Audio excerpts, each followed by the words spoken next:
Okay, in this section, we're going to continue on with the single channel DPM tour. We finished up with the crop menu on the last session that we did. So we're going to go on from here and look at some of the miscellaneous and special effects. I'll just talk about the miscellaneous first. Most of what we've done here is to the setup. It's the very first thing we did. We selected what channels we were going to use for the DPM effect. Set to defaults is what we used first of all to default all the parameters, and then you can just do individual channels as well. Priority, this is only a single channel of effect, so it doesn't really play into this particular tour that we're working with, but you can see that we can take and create a different priority so that the keyers will appear in the order that we want. So I'm going to move key 3 back up, I'm going to take key 2 and move it back up, and we're all on the same level of priority again once more. In the settings mode, almost all the time you want the adaptive mode to interpolate as moves are going on. It keeps kind of artifacting happenings that can occur sometimes if you're in frame or field mode. So unless you see something kind of unusual happening, we'll stay in the adaptive mode. Now let's go back to the transform menu and we'll go on into special effects.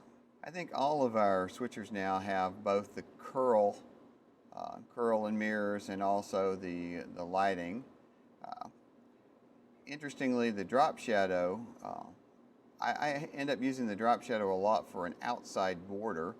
If you use the keyer border that is available for the DPM effects, it is an inside border, and with the corporate graphics the way they are, so many times the edge of the graphic may be so close to their logo or something that you don't want any sort of an internal border. So I'll use the drop shadow, and we can see that. Just turn that on here. I'm going to size that up. Let's see, drop shadow on.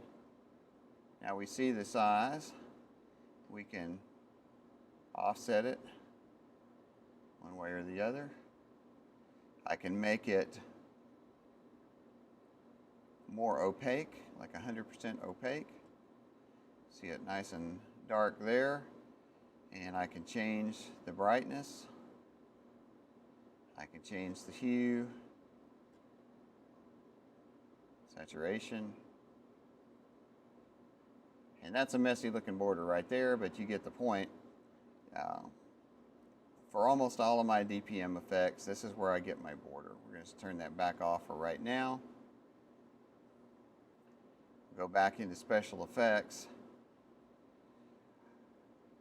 We're not going to take a lot of time to talk about what each one of these does, but they're there for you to play with. On curl, they have a lot of modes like page turn, page roll, slits, ripple, and sphere. I have some suggestions where you could see some pretty simple applications of those in the provided effects that are pre-programmed in the Kayak, starting around 70. You can go through them, and let me just show you where that is real quickly.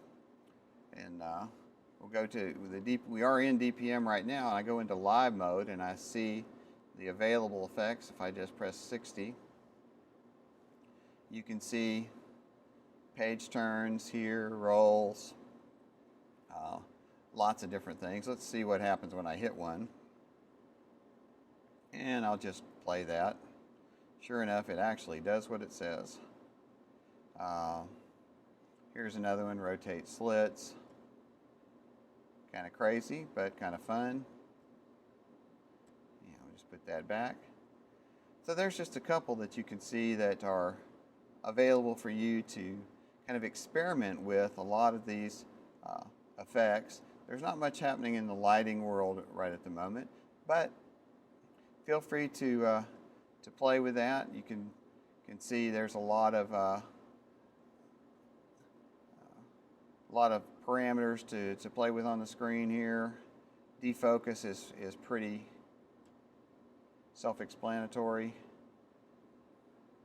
You have a percentage that you can defocus it. That is really, really great for kind of getting some interesting backgrounds and stuff. You can have an aspect change on the way it defocuses, whether it's more vertically or more horizontally. Go back to defocus, 0. I'll give it 10% so we can see it when you go into it, or 20%.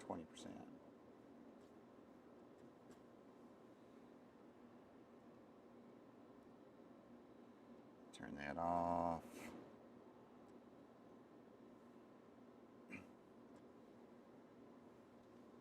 Lighting is probably a little beyond what we want to do in this first tour, other than to say that you can get some nice effects, especially on the page turns and rotations and things, where get a little glow coming off of your image. Output recursive, something that you see when you have a source moving across the screen. It'll leave a little trail when you're in a recursive mode. As you can see here, trails, montage, motion decay, a lot of stuff to play with. Nothing that's been pre-programmed to this point, but just want to show you what's there. And that really concludes our tour for the first introductory experience with the DPM.